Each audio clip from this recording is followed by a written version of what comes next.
Abra sua Bíblia no livro de Gálatas, capítulo 3, a partir do versículo 1. Diz o seguinte a palavra do Senhor. Ó Gálatas insensatos, quem vos enfeitiçou? Paulo está chamando a atenção deles por eles estarem sendo enganados, como se alguém tivesse enfeitiçado eles. Já viu aquelas pessoas que mesmo a verdade, o óbvio, esteja diante dos olhos dessa pessoa, a pessoa parece não querer enxergar? Um exemplo, a pessoa sabe que se relacionar com aquela pessoa ali, ela vai quebrar a cara, a verdade está diante dos olhos dela, mas parece que está enfeitiçada, está cega, ela quer porque quer aquela pessoa. Eu conheço várias pessoas assim. Mas no caso aqui desse texto, Paulo está chamando a atenção deles por eles estarem sendo enganados, no sentido de a mente deles parece estar sendo enganada, no sentido de abandonar a verdade, a essência do verdadeiro evangelho. Ora, não foi diante dos vossos olhos que Jesus Cristo foi exposto como crucificado? Ou seja, eles ouviram claramente a mensagem sobre Jesus, a mensagem sobre a sua morte na cruz. E Paulo está deixando bem claro que isso foi o suficiente para a salvação deles. Louvado seja Deus. Os princípios de salvação, princípio de salvação que tanto eu tenho falado aqui, meus irmãos, minhas irmãs, é aquilo que o apóstolo Paulo disse. Paulo e Silas na prisão disseram para o carcereiro o quê? Senhores, o que eu preciso para ser salvo? Crê no Senhor Jesus e será salvo. Foi o que eles responderam. Então, isso está na lista, ó, top 1. Não tem como botar a fé no Senhor Jesus em último lugar. Eu posso fazer obras, eu posso fazer ação social, eu posso dar tudo que eu tenho para os pobres, eu posso entregar o meu corpo para ser queimado. Louvado seja Deus. Mas nada disso vai me salvar se eu não tiver a fé no Senhor Jesus. Então, o top 1 e sempre será até a volta de Jesus, a fé nele. É isso que Paulo está falando aqui. Versículo 2. Eu quero tão somente que me respondais. Foi por intermédio da prática da lei que recebeste o Espírito Santo? Ou pela fé naquilo que ouviste? Paulo faz aqui uma pergunta direta. Mais direto do que isso, não tem como. O Espírito Santo veio porque eles obedeceram à lei, ou seja, as regras do Antigo Testamento, ou foi porque creram na mensagem de Jesus Cristo? Hein? A resposta é simples, foi pela fé. É pela fé que nós recebemos o Espírito Santo, é pela fé que nós vamos ser salvos. Louvado seja Deus. É pela mensagem, a fé que nós temos da mensagem de Jesus. Louvado seja Deus. Sendo crucificado, ressuscitado. E voltará para buscar a sua igreja. Sim, eu amo a mensagem da cruz. Até morrer, eu a vou proclamar. Como diz aquele louvor muito bonito da harpa cristã, não é mesmo? Sim, eu amo a mensagem da cruz. A mensagem, não o símbolo de cruz. O símbolo da cruz é maldição. Amém? Você que tem cruz na sua casa, nada contra os nossos queridos católicos. Amém? Mas o que eu ensino aqui é que nós amamos a mensagem da cruz. O evangelho é isso. A história é de um carpinteiro, louvado seja Deus, filho de José, filho de Maria, que foi crucificado, morreu, ressuscitou, voltou para o Pai, vai voltar para buscar a sua igreja. A mensagem da cruz, resumidamente falando, essa eu amo. Não o símbolo da cruz. O símbolo da cruz, o que está escrito na palavra de Deus? O símbolo, o profeta Isaías vai dizer que todo aquele que fosse pendurado no madeiro seria maldito. O madeiro que ele fala é a cruz. Sim, eu amo a mensagem da cruz.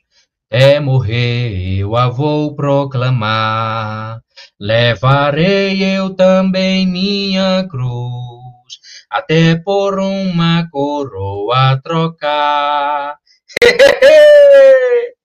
Que lindo, Jesus! Ó, versículo 3. Estais tão enlouquecidos assim, a ponto de, tendo começado pelo Espírito de Deus, está desejando agora vos aperfeiçoar por meio do mero esforço humano. Ou seja, é loucura nós pensarmos que nós começarmos pela fé, pelo Espírito, pela fé. É o mesmo. E depois tentar continuar se aperfeiçoando pelos nossos próprios esforços, voltando a confiar na lei. A salvação e o crescimento espiritual, ela vai vir pela fé em Jesus. Louvado seja Deus. Não pelo esforço humano ou pela lei. Começar no Espírito e voltar à lei é um erro. Confie apenas em Jesus. Confie apenas em Jesus, meu irmão. Em Jesus, minha irmã. Louvado seja o Senhor dos Exércitos. Versículo 4. É possível que vos tenha sido inútil sofrer tudo o que sofreste? Se é que isso foi nada. Aquele que vos dá o seu Espírito é que realiza milagres entre vós. Olha isso aqui. Então, o que eu já ensinei aqui, não sou eu que faço o milagre. Hã? Não sou eu. O que a palavra de Deus diz? Por intermédio das mãos de Paulo. Por intermédio das mãos de Paulo, o homem que escreveu mais da metade do Novo Testamento, inspirado pelo Espírito Santo, por intermédio das mãos de Paulo, Deus fazia sinais e maravilhas. Não era Paulo que fazia. Não é o pastor Bruno que faz. Não sou eu, meus irmãos. Não sou eu, minhas irmãs. Já disse aqui, a vontade que eu tenho é de todos os dias chegasse aqui. Oh, meu Deus do céu, só Deus sabe qual é a alegria que eu tenho. A alegria que eu tenho, muitas das vezes, me emociona com milagres que Deus opera no nosso meio. A quem dera todo dia tivesse um milagre, que um paralítico andando, um cego enxergando, um surdo ouvindo, para a glória de Deus. Mas não sou eu, é Deus que faz. Presta atenção. É possível que vos tenha sido inútil sofrer tudo o que sofreste, versículo 4, olha aqui, ó. Se é que isso foi por nada, versículo 5, aquele que vos dá o seu Espírito e que realiza milagres, este entre vós, será que assim procede pelas obras da lei ou por meio da fé com a qual recebeste a palavra? Você, meu irmão, você, minha irmã, sofreu por causa da sua fé. Se você não sofreu ou não tem alguns casos, tem aquelas pessoas que sofreram por causa da sua fé, tem as pessoas que estão sofrendo por conta da sua fé, e tem aqueles que ainda não aconteceu nada, mas não é praga. Um dia ou outro você vai enfrentar alguma luta, alguma tribulação, algum tipo de sofrimento só pelo fato de você ser um cristão. Essa é a verdade. Principalmente com a proporção, o nível que as coisas vêm andando aí, né? Jesus, ele já disse que no mundo jaz o maligno, basta para cada dia o seu mal. Então, a tendência a cada dia é as coisas estreitar para o nosso lado. Para aqueles e aquelas que dizem servir a Deus, aos poucos, cada vez mais e mais, só vai permanecendo aqueles que verdadeiramente são fiéis a Deus.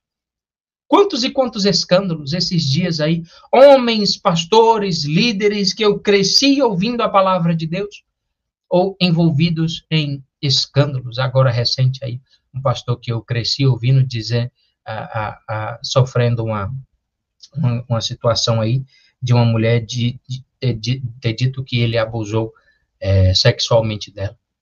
Pastores que eu cresci ouvindo hoje envolvidos em escândalos, pessoas de nomes conhecidas, né? Muitas dessas que vieram de uma situação talvez mais difícil do que a minha e a sua, entende?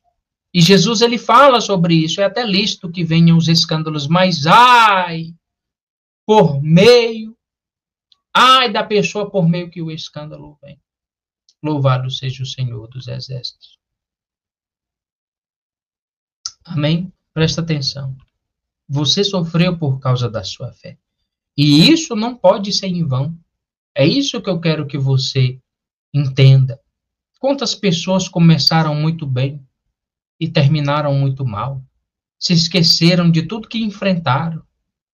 Se esqueceram de tudo que passaram, todas as lutas, todas as vezes que as madrugadas que você passou em claro, com os joelhos dobrados, chorando a Deus por aquele milagre, e quando o milagre veio, muitas das vezes a pessoa se esquece, né? Você sofreu por causa da sua fé, e isso não pode ser em vão.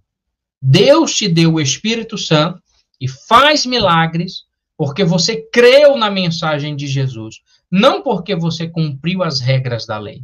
Mas lembre-se, a fé verdadeira te leva a obedecer a Deus, porque você confia e ama o Senhor. E a fé que transforma a sua vida, é a fé que transforma a sua vida e te faz andar nos caminhos por ele.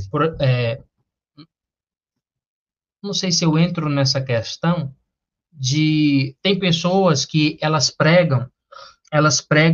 falam até de Jesus, mas determinadas denominações ainda obedecem algumas coisas da lei. E pela lei ninguém vai ser justificado. Tem pessoas que falam de Jesus, o que nós chamamos de seita. Seita, né? Porque a fé que nós temos, que vamos ser salvos, é em Cristo Jesus. Então, se eu vou guardar qualquer coisa da lei, eu tenho que obedecer toda a lei. É assim que a palavra de Deus nos ensina. Por exemplo, se eu estou decidido guardar o sábado, eu tenho que obedecer todos os demais mandamentos da lei, não somente uma coisa ou outra. Está conseguindo entender? Louvado seja Deus. É por isso que é tão interessante uma mensagem como essa ser estudada, para que eu e você venhamos entender de uma vez por todas que nada que nós venhamos a fazer, nós vamos ser salvos por conta daquilo ali. A salvação não é por mérito nosso. A salvação é pela fé, através da graça de Deus que nos concede. Versículo 6. Considerai, pois, o exemplo de Abraão. Ele creu em Deus, e isso lhe foi creditado como justiça. Estais certos, portanto, de que os que são da fé, precisamente estes, que são filhos de Abraão. Abraão é um exemplo claro para a gente. Ele creu em Deus e, por isso, foi considerado justo aos olhos de Deus. Ou seja, a fé dele foi que contou, não foi o que Abraão fez, mas foi a fé de Abraão que contou. Não as obras ou a obediência da lei, até porque Abraão é antes da lei. Sim ou não? Abraão deu o dízimo a Melquisedeque antes da lei. Abraão teve fé naquilo que Deus falou para ele, sai da tua terra, sai do meio da tua parentela. Abraão creu em Deus e isso foi imputado como justiça. Então, nós entendemos que o que Abraão fez foi pela fé. É por isso que até hoje ele é chamado, né, o pai na fé. Louvado seja Deus. Agora, o que isso significa para nós? Se você vive pela fé, você é filho de Abraão, é o que está escrito aqui, versículo 7. Olha isso aqui, meus irmãos, nunca ouvi ninguém falar isso, olha, mas está aqui, ó, está diante dos nossos olhos, veja aí, veja, vê aí na tua Bíblia se tem, ó, versículo 7. Estejais certos, portanto, de que os que são da fé, está aqui a cláusula, está aqui a questão, para os filhos de Abraão. Também tem os filhos de Sara, vocês já viram que tem as filhas de Sara? Tem lá a cláusula também, se vós fazer o quê? Emo? Tá lembrado? Se vós fizeres assim, verdadeiramente sois as filhas de Sara. Olha que nós temos os filhos de Abraão e tem as filhas de Sara, viu? Olha aqui, Deus acabou de me dar uma outra mensagem, viu? Olha aqui, ó. Versículo 7, ó. Estejais certos, portanto, de que os que são da fé, vou até marcar aqui, ó. É os que são da fé, precisamente esses que são os filhos de Abraão. Já ouviu alguém dizer assim, todos nós somos filhos de Deus? E não é bem assim, né? Não é bem assim, né? Agora, os que são da fé, olha, gente, que lindo isso aqui. Olha, versículo 7. Os que são da fé, precisamente esses que são filhos de Abraão. Versículo 7. Louvado seja Deus. Se você vive pela fé, você é filho de Abraão. Porque a verdadeira linhagem de Abraão não é pelos descendentes físicos, mas pela fé em Deus. Isso mostra que, assim como Abraão, você também é justificado pela fé em Jesus. Agora, ó, presta atenção. Isso aqui é muito sério. Me veio aqui no coração uma lembrança do que Deus disse para Abraão. Deus disse para Abraão assim, ó, eu abençoarei os que te abençoarem.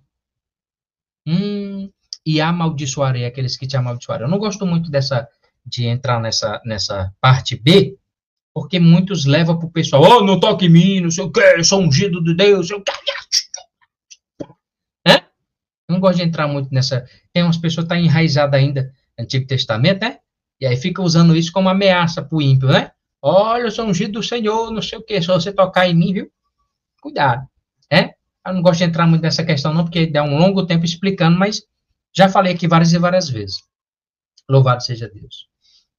Eu abençoarei os que te abençoarem. Então, se nós somos descendentes de Abraão, isso é para nós também. Se nós somos filhos de Abraão, louvado seja Deus. Se nós fazemos parte, louvado seja Deus, da linhagem de Abraão, não é porque nós somos descendentes físicos, fisicamente falando, mas pela fé em Deus. Então, as promessas que Deus fez para Abraão servem para nós também. Eu não sei você, mas eu tomo posse. Louvado seja Deus. Versículo 8. E a Escritura, prevendo que Deus iria justificar os não-judeus pela fé, anunciou, olha aí, 55 pessoas no quai, ó.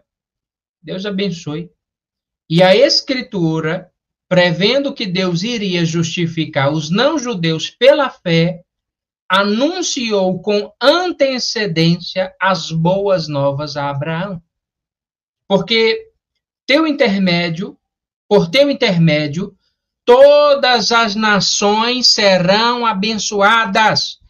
Desse modo, os que são da fé, novamente essa palavra aqui, ó. Novamente essa palavra aqui no versículo 9, ó. Desse modo, os que são da fé, meus irmãos, minhas irmãs, eu nunca ouvi isso aqui na minha vida. Sempre eu gosto de deixar bem claro que eu não estou dizendo que ninguém não falou. Estou dizendo que eu nunca ouvi isso aqui na minha vida. Por mais que esteja diante dos nossos olhos, tão simples aqui de entender, ó. Versículo 9, ó. Desse modo, os que são da fé são abençoados juntamente com Abraão, homem que realmente creu. Então, é claro que aqui o texto aqui, o contexto e o sentido está em um sentido, em um único sentido. Louvado seja Deus. Mas, eu pela fé, eu creio, e Deus ele já fez muitas das coisas que eu tenho acreditado, e eu quero que você creia também no que está escrito. Louvado seja Deus, que você também tome posse das promessas de Deus para a sua vida, para que verdadeiramente as bênçãos do Senhor cheguem na sua casa, cheguem no seu lar, em nome de Jesus. Amém? Agora, como eu sempre tenho falado, sempre que posso eu tenho falado, a única pessoa que impede você de ser abençoado é você mesmo. Basta uma atitude, a falta de fé.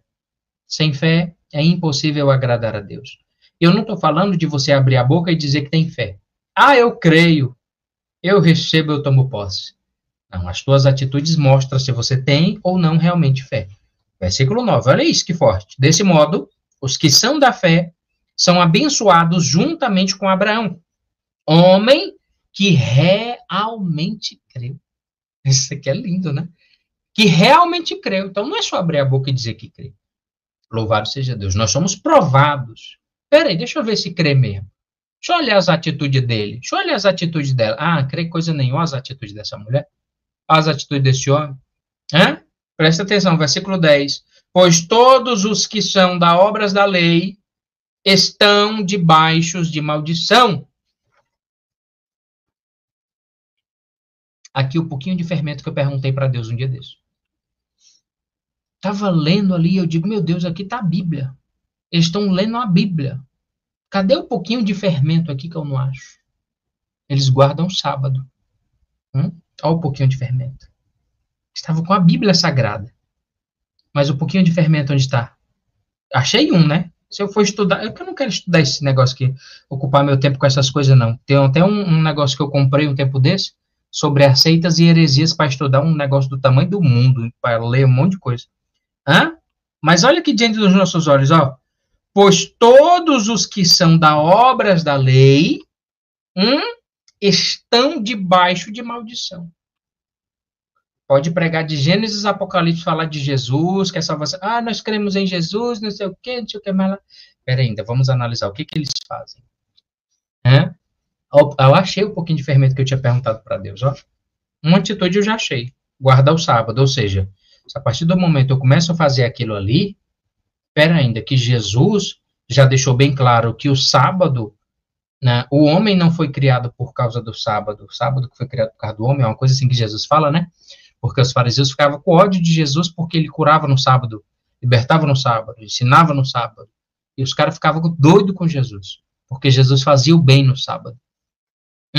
E aí, a partir do momento que eu guardo, invento de fazer isso, cumprindo as exigências da lei do Antigo Testamento, eu entro aqui.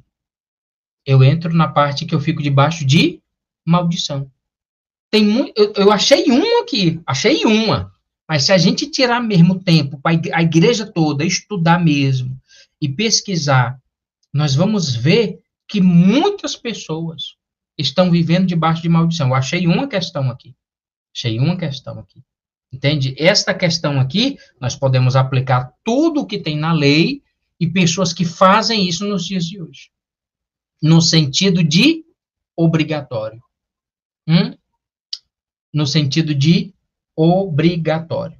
Louvado seja o Senhor dos Exércitos. Porque no tempo da lei, ele era obrigado a fazer aquelas coisas ali. Quem não cumprisse era o quê? Apedrejado. Você está entendendo? Lembra da mulher adúltera que trouxeram para Jesus? Essa mulher foi apanhada no ato de adultério. E a lei diz que nós temos que apedrejar. Então, perante a lei, era obrigado a cumprir as exigências da lei. Se falhasse, obedecesse 600 e falhasse em uma, era peia também, do mesmo jeito. Está entendendo? Presta atenção. Pois todos os que são da obras da lei, inclusive eu podia ter, ó, tá vendo? Eu podia ter estudado mais. Estudei pouco hoje. Podia ter entrado nessa questão aqui, do versículo 9, para falar mais detalhes sobre isso aqui. Versículo 10. Pois todos os que são das obras da lei estão debaixo de maldição. Porquanto está escrito, maldito todo aquele que não persiste em praticar todos os mandamentos escritos no livro da lei. Meus irmãos, isso aqui é muito sério. Eu não quero nenhum de vocês debaixo de maldição. Dando ouvidos a doutrinas e ensinamentos de demônios. Regras criadas pelos homens. E eu quero, o desejo do meu coração é que todos vocês estudassem isso aqui também junto comigo, viu? Amém? Junto comigo, vocês estudarem isso daqui, que eu não quero ninguém debaixo de maldição, não. Eu quero vocês sendo abençoados e testemunhando o que Deus fez na sua vida, na sua casa, no seu lar. Olha o versículo 10, vou ler pela última vez para não esquecer. Pois todos os que são das obras da lei estão debaixo de maldição. Ponto final. Porquanto está escrito, maldito todo aquele que não persiste em praticar todos os mandamentos escritos no livro da lei. Deus ele já tinha preparado, Deus ele já tinha planejado que as bênçãos seria para todos, não apenas para os judeus, mas para os não judeus também, ou seja, para mim e para você. Louvado seja Deus. E isso aconteceria e vem acontecendo somente através de uma forma, pela fé. A promessa feita a Abraão de que todas as nações seriam abençoadas se cumpriu em Jesus Cristo. Então, se você vive pela fé, você é abençoado como Abraão foi. É assim que eu acredito. Agora, se você tenta viver pela lei, sem confiar em Jesus, você está debaixo de maldição. A lei exige perfeição. E se você falhar em um ponto, você já está sujeito à maldição. A solução para isso é a fé em Jesus, que te liberta dessa maldição e te traz a bênção da salvação. Versículo 11. É, portanto, evidente que diante de Deus, ninguém é capaz de ser justificado pela lei, pois o justo viverá pela fé. A lei não é fundamentada na fé. Ao contrário, quem praticar esses mandamentos, por eles viverá. Foi Cristo quem nos redimiu da maldição da lei, quando a si próprio se tornou maldição em nosso lugar. Pois, como está escrito, maldito todo aquele que for pendurado no madeiro. Olha aqui Paulo citando o que o profeta Isaías falou. Olha aqui, ó, versículo 13, o finalzinho, ó.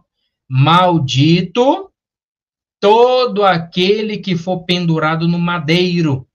Isso aconteceu para que a bênção de Abraão chegasse também aos gentios em Jesus Cristo, a fim de que recebêssemos a promessa do Espírito Santo pela fé. Uma vez eu vi um pastor que eu cresci vendo ele também, louvado seja Deus, ele dando um exemplo que eu achei muito interessante, aquele exemplo ali. Se presta atenção, é um exemplo, tá? Se uma pessoa mata o teu filho, se uma pessoa mata a tua filha com uma arma de fogo, você vai ficar com nojo de arma de fogo. Você não vai querer nunca na sua vida ver uma arma de fogo. Estou falando das pessoas do bem. Amém? Não estou falando, isso aqui não é para pessoas vingativas. Porque uma pessoa vingativa ia pegar e ia descontar na mesma moeda, né? Olho por olho, dente por dente, né? Obras da lei. Obras da lei, ó. Olho por olho, dente por dente. Matou meu filho, vou matar o teu. Queima ele ou deixa ele? Estou falando, isso aqui é para as pessoas do bem. Se uma pessoa mata teu filho ou tua filha com arma de fogo, um 38, ou seja lá qual for a arma de fogo, você vai pegar nojo de arma de fogo. Você nunca mais na sua vida vai querer ouvir nada relacionado àquilo ali. Por quê? Porque aquilo ali tirou a vida do teu filho. Se uma pessoa pega uma faca, isso aqui eu conheço pessoas que são traumatizadas com isso até hoje. Traumatizadas de não chegar nem perto. Matou com a faca teu filho ou tua filha, e muitas das vezes até alguém que você ama, né? Muitas das vezes a pessoa que você nem conhece, que você só viu aquela situação ali. Você fica com nojo daquele tipo de arma ali. E aí esse pastor trazia essa ilustração que eu nunca me esqueci. Assim é Deus com a cruz. O símbolo da cruz. E aí ele falando, da forma que ele falou, foi que a cruz, né, ele falou até dessa, foi a forma que ele falou, tá? Ele falou assim, que a cruz matou Jesus. Não foi a cruz que matou Jesus, né? Eu sei que não foi, mas foi a forma que ele falou, mas eu entendi o que ele quis dizer, que não foi a cruz que matou Jesus. Jesus foi pendurado na cruz, foi morto na cruz. Mas o que está escrito aqui no versículo 13 é o quê? Maldito todo aquele que for pendurado no madeiro. Então, o meu ponto de vista, eu acredito da mesma forma que esse pastor. Não se deve colocar crucifixo no pescoço. Não se deve fazer isso aqui, ó. A gente faz isso aqui, né, ó. Sinal da cruz, ó. A gente que faz, né? Ó, a cruz, ó. Chegou o rupiei todinho aqui. Todos os dardos inflamados do maligno sejam apagados, em nome de Jesus. Então, é o que eu acredito, e o que eu acredito eu ensino. E ai de mim se não ensinar. Amém? No grande dia, Deus dizer, né? Eu digo, não, Senhor. Tudo que o Senhor colocou no meu coração, eu falei. Se estava certo ou se estava errado, eu agi com fé e ensinei com toda a fé que tenho. E vou ser justificado por isso. Entende? Então, não estou falando no sentido de condenando, porque eu fiz a primeira comunhão. E Deus não leva em conta o tempo de ignorância. Ah, eu não sabia, mas agora você sabe. Não sabia? Que benção, né? Que bom que Deus não leva em conta o nosso tempo de ignorância. Mas agora você sabe. E aí ele dizendo dessa forma, assim, Deus ele tem ódio da cruz, Deus tem raiva da cruz. Mas eu entendi perfeitamente o que ele quis dizer. Entende por quê? Porque na cruz foi morto o filho dele. Quem está entendendo? Então não faz sentido nenhum eu colocar um símbolo da cruz de algo que o meu Jesus foi morto ali, não faz sentido, gente. É o mesmo que eu pegar uma cova do cemitério que meu filho foi enterrado e colocar aqui dentro de casa agora. Quem está entendendo? Oh, meu Deus, olha a ilustração que vem na minha cabeça. Hã? Não faz sentido eu ir lá no cemitério e arrancar aquelas, meu nome daquelas pedras da tumba, sei lá, e botar ali de frente de casa. Não, isso aqui é a lembrança do meu filho. Meu filho morreu aqui. Hã? Morreu lá e... Exceção, um exemplo, ó, o caminhão passou por cima, vou ali arrancar o pedaço ali da pista ali, para me ter a recordação de onde meu filho morreu. Não faz sentido. Ah, meu filho, tem, ó, olha isso aqui que Deus acabou de me lembrar, ó. Tem gente que faz isso aqui até hoje. O canto que a pessoa morreu, a pessoa vai lá acender vela. Quem já viu isso aqui? Ah, você tá fazendo aí? Meu filho morreu aqui. Todo ano venho aqui visitar ele. Quem já viu isso? Não é loucura um negócio desse? Não faz sentido nenhum para mim um negócio desse. Hã? Pois é, não faz sentido nenhum para mim isso, gente. Isso é loucura. Tá entendendo? Dia dos finados. Dia dos finados é o de menos, né? As pessoas vão lá visitar os mortos. Mas eu tô falando de onde as pessoas morreram. Então, um exemplo. Gente, meu Deus, é só pensar um pouquinho que são coisas que as pessoas fazem que, né, Irene? Tem coisa que as pessoas fazem que parece loucura. Um exemplo, só um exemplo para você entender. Se você não entender, eu vou sair daqui, eu desligar ao vivo. Né? Se eu não entender agora, ó, imagina que o teu filho ou a tua filha foi crucificado. Imagina aí, você tá olhando aqui, teu filho ou tua filha pendurada ali numa cruz, sendo crucificado. Morreu. Eu duvido que você ia querer uma cruz. Mano, só se você for maluco, doido, psicopata, ruim das ideias, que eu não ia querer uma cruz na minha casa. Quem tá entendendo? Não faz sentido, gente. Não faz sentido. Meu filho acabou de morrer ali. Para que eu quero uma cruz dentro da minha casa se meu filho acabou de morrer ali? Mataram meu filho. Acabaram de matar o meu filho ali, gente. Acabaram de matar meu filho ali, gente. Me dá pelo menos essa cruz para me guardar de lembrança. Não faz sentido. Não faz sentido, gente. Isso é loucura. Mas, meu Deus, são coisas que nós não podemos... Não sei nem por que eu estou falando, né? Não sei por que eu estou falando, meu Deus. Por que eu estou falando isso, meu Deus? Hein? Me livre de todo mal, Jesus. São coisas que nós não podemos entrar nos assuntos hoje, né? Que o povo a gente tenta ensinar a verdade, mas olha como que Satanás é estrategista, gente. Satanás, ele tenta nos calar de todos os momentos, que nem todo mundo vai querer ouvir isso. Principalmente a pessoa que já acredita naquilo ali. É por isso que Jesus, ele nos ensina a nós não perdermos tempo. Não... Tem gente que fica batendo boca, né? Insistindo e entra numa contenda, numa confusão. E Jesus não quer isso. Mateus capítulo 10, Jesus envia os discípulos e diz, quem quiser receber vocês, amém. Quem não quiser receber vocês, sai de lá, sacode a poeira dos pés. No dia do juízo haverá mais tolerância para Sodoma e Gomorra do que para as pessoas daquela cidade. É o que Jesus ensinou. É claro que ninguém pode ser justificado diante de Deus pela lei, porque como está escrito, o justo viverá pela fé. Ou seja, a justiça vem pela fé, não pelas obras ou pelo que você faz para tentar seguir a lei. A lei exige perfeição e você não consegue cumprir tudo. Mas a fé em Jesus é o que te justifica. A boa notícia é que Jesus te livrou da maldição da lei. Ele se fez maldição por você quando ele foi crucificado, para que você não precisasse pagar o preço da desobediência. Ele tomou sobre si o que era nosso, para que você pudesse ser livre e viver pela fé em Deus, em Jesus. Amém, meus irmãos. Amém, minhas irmãs. Que Deus abençoe a vida de cada um de vocês, em nome de Jesus. Vamos despedir bem alegre. A paz do Senhor Jesus, a paz do Senhor Jesus, a paz do Senhor Jesus, meu irmão, minha irmã. Tchau, povo de Deus.